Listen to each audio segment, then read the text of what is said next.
Good morning, everyone. Good morning, ma'am. So today, we will be discussing a to the u du, a to the u du, and du over u. So first is a to the integral of a to the u du is equal to a to the u over ln of a plus c.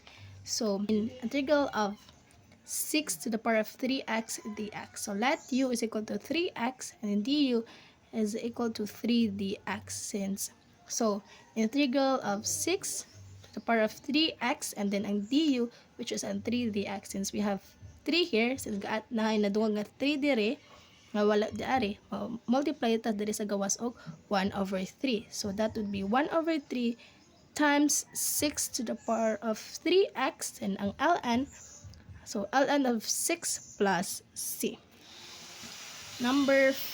The integral of 6 to the power of 2x plus 4 dx. Since our u is 2 to the 2x plus 4, our du would be 2 dx.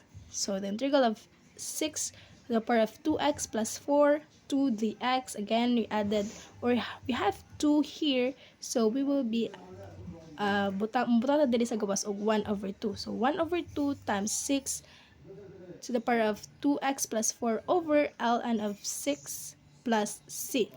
So number 3, the integral of 4 to the power of 5x dx. Let u is equal to 5x and du is equal to 5 dx.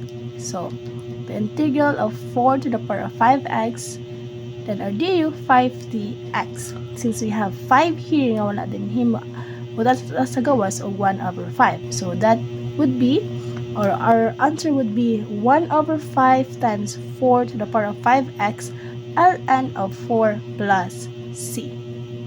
So let's move on to number 4. The integral of 10 to the power of 8x dx. So let u is equal to 8x and du is equal to 8 dx. So that would be 1 over 8 and then the integral of 10 to the power of 8x then our du since that's gikan siya sa ato ang formula nga the integral of au du is equal to au over ln of a plus c. And since we have 8 here nga na-add nga wala din, need mo-add sa gawas og 1 over 8 para makancel out. Anyway, so 8 dx. So that would be 1 over 8 times, then kani siya, integral niya, 10 to the power of 8x over ln of 10 plus c. So, ato ang du, mahimo na siyang plus c. Next is number 5. So, we have integral of 7 to the power of 5x plus 3 dx. Our u is 5x plus 3 and our du would be 5 dx. So the integral of the integral of 7 to the power of 5x plus 3, then ang du which is 5 dx, and since we have 5 here, we multiply 1 over 5 that is a gawa. So 1 over 5 times 7 to the power of 5x plus 3 over ln of 7 plus c. So that is our answer. Next, let's go to the e to the u.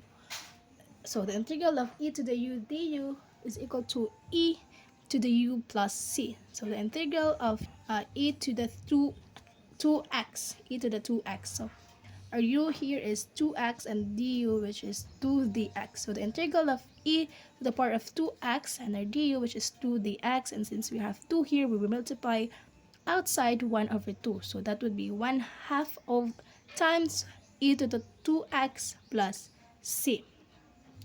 And number 2, e to the negative 5x, or our u is negative 5x and du negative 5 dx. So the integral of e to the power of negative 5x and our du which is negative 5 dx, since we have negative 5 here, we multiply outside 1 over negative 5. So our answer would be negative 1 over 5 times e to the power of negative 5x plus c. So number 3, we have the integral of x cubed, then e to the power of x to the fourth dx. So our u, which is x to the fourth, and our du, which would be 4x cubed dx. So kung ano to ang dx, lahi na siya pamaagi sa usa gani na, which is direct, but dili makita na nimo ang unsa jud siya. So let's get the dx. So i-divide both side with 4x cubed para makancel out ng dire. So that we will have du over 4x cubed is equal to dx. So the integral of x cubed e to the u, or dx, which is du over 4x cubed. So we have x cubed here and also din here.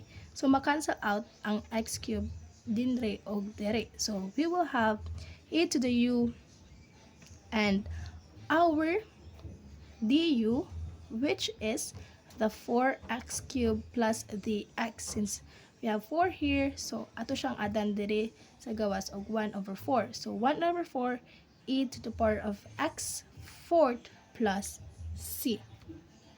Now number 4.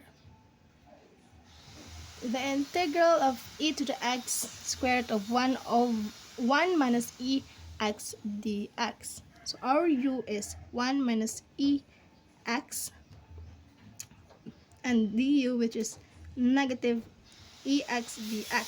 So divide both sides with negative e to the x. So we will have du over negative e to the x is equal to dx. So the integral of e to the x, the square root of u, which is kani, is du over negative ex. So cancel out the negative ex here and here. So na negative diri. Mo multiply ito diri sa gawas og negative. So negative negative integral of u to the power of 1/2 du. So negative u, since 1/2 plus 1 is 3 squared, then multiply this with 2 over 3 du. So we will have negative 2 over 3 and our value of u, which is 1 minus e to the power of x to the power of 3 over 2 plus c. Now number 5. Integral of 5x times e to the power of negative x squared dx. So let u is equal to negative x squared and du negative 2x dx. So divide both sides with negative 2x. So that would be du over negative 2x is equal to dx. So the integral of x, so ito may pagwas ang constant, which is 5. So the integral of x times e to the u and our dx, which is du over negative 2x. So cancel out the x here and also here. So maintain natin negative 2. And since we have negative 2 here, itong muad ta sa gawas og negative 1 over 2. So integral of e to the u du, so that would be 5 times negative 1 over 2. So that would be negative 5 over 2 times e to the power of negative x squared plus c. So now let's move on to the integral of du is equal to ln of u plus c. So number 1, the integral of 3 dx over x minus 1. So u is equal to x minus 1 and our du, which is x is the x. So pagawas to ang 3 ang constant, so integral of x dx over x minus 1, so that would be 3 ln absolute value of x minus 1 plus c.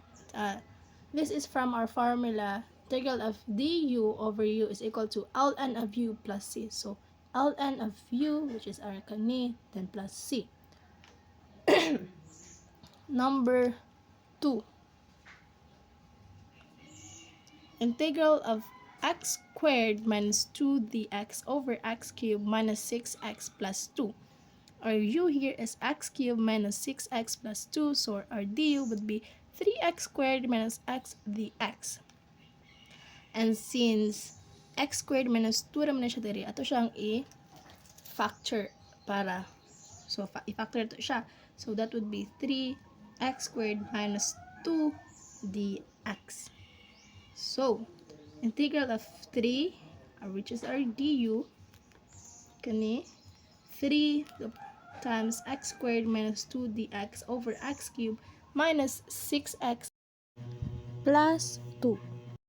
Since we have 3 here, mo multiply ta sa gawas og 1 over 3. So that would be 1 over 3 ln absolute value of x cubed minus 6x plus 2 plus c.